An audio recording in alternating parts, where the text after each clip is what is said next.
Jomo here from Moondog Medicine Show. I'm here at the office, Duet with Music, waiting the next victim to come through the door, and I can totally, they can become as demented as I in terms of playing the guitar. But I thought, seeing as I have downtime here, I'm going to make a little video, and hopefully you guys, you guitar players, can enjoy it. It's safe to say we guitar players, 90% of the time, we're playing chords. Really, let's face it. We're not soloing. There's no visions of grandeur here. We're grunts, and we're getting it done, and we've got to play chords. So I thought I'd show in this little video sort of my little dime store philosophy on how to sort of use a bunch of chord shapes that we know in a more sort of streamlined fashion, for lack of a better term. Okay, so it's all about little string groupings, I like to call it, right? And this isn't anything new. I'm sure you can see tons of videos on this, but this is my way. So anyway, here we go. So I'm going to back out and probably move the camera a bit here, but let's see if we can see. If I come up a little bit here. All right, here's your good old C chord, right, that we know and love.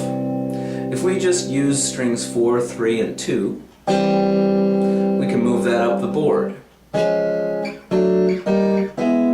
Alright, now in this position right here, it really is serving as an E chord. I just don't have that root E note in the bass. I mean, I can do that, right, if I want to, but I don't really care. I just want to use this much of it. So there's a very usable E. There's the third of the chord, the fifth, and the 1. Alright, so there's that sort of C grouping. This goes under that caged theory, I guess. I don't really teach that, but that's what other players would know it as. Here we go. Here's an A bar chord, right? If I just use the same string grouping, 4, 3, and 2, I come up with a major chord. Here's my 1, my 3, and my 5, and that's very usable too in rock and soul and funk and blues playing, right? Especially when I eschew the tonic and use a 7th or whatever it is we're doing here. Okay, so there you go. So, and that's very usable because you can shove this all over the place. Here's an F, here's a G, A, B, etc., etc. Once again, if we have this A chord, or some of you, the old folky way of fingering it, but basically we're barring across, the 2nd fret here. I have an A chord. My tonic's in the middle on the 3rd string. On the 4th string I got the 5th, and on the 2nd string I got the 3rd. And once again, very movable. Right? So here's, in this position here at the 5th fret it would be a C, etc., etc. I'm sure you guys can figure that out. So once again, you've got, and you've got, and you've got. And just by shoving these things around, you can come up with some really cool stuff. In a blues context, a lot of times what happens is this will become that, maybe, because here's my regular A major chord. I don't know if you can see that, and then I'm dropping to the 7th. So the rest of it is the same, just the 7th is in the bass now. I'm hoping that our bass player, our dear beloved bass player, is playing the root, so we don't have to worry about that. And in this chord, this good old, let's see, an E, right? But I'm going to move this note up to the 7th, very usable chord for anything funky. Right? So, right, and then this one, here's our, like a D chord, but we're just using this much of it. I can drop, and there's the 7th chord. So, okay. Excuse me. Terrible bronchitis I have. Look.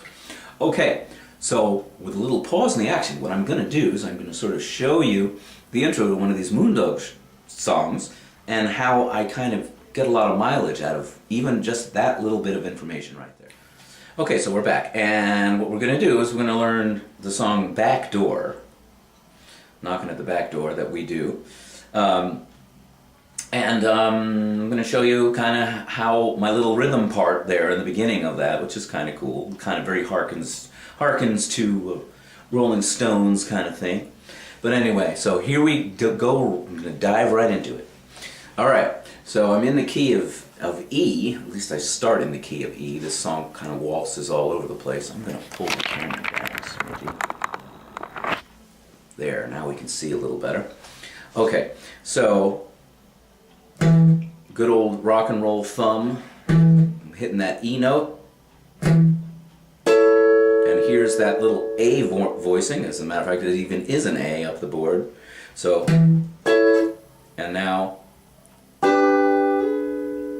I'm actually playing a G. You can think of it as a G. And I'm hammering on my middle finger there, so I'm getting an E7th. So it's, okay, very stock stuff.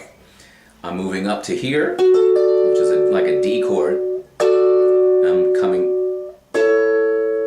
there, so it's D, A, again hammering, doing that same move with a G to the E7, so we've got so far. Then I repeat. Okay, and now I do a little descending, little 3-note chord dealio where I go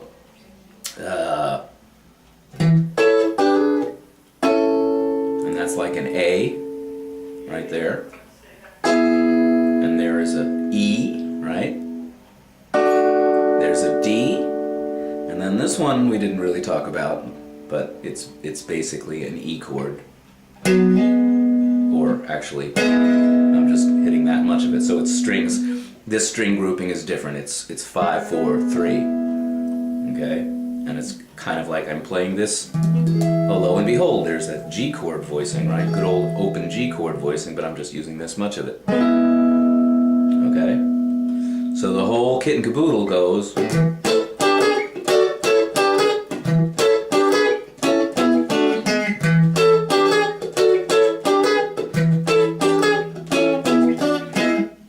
Okay, so there it is, case in point of all these cool little chords, right, that we use all the time in blues and rock.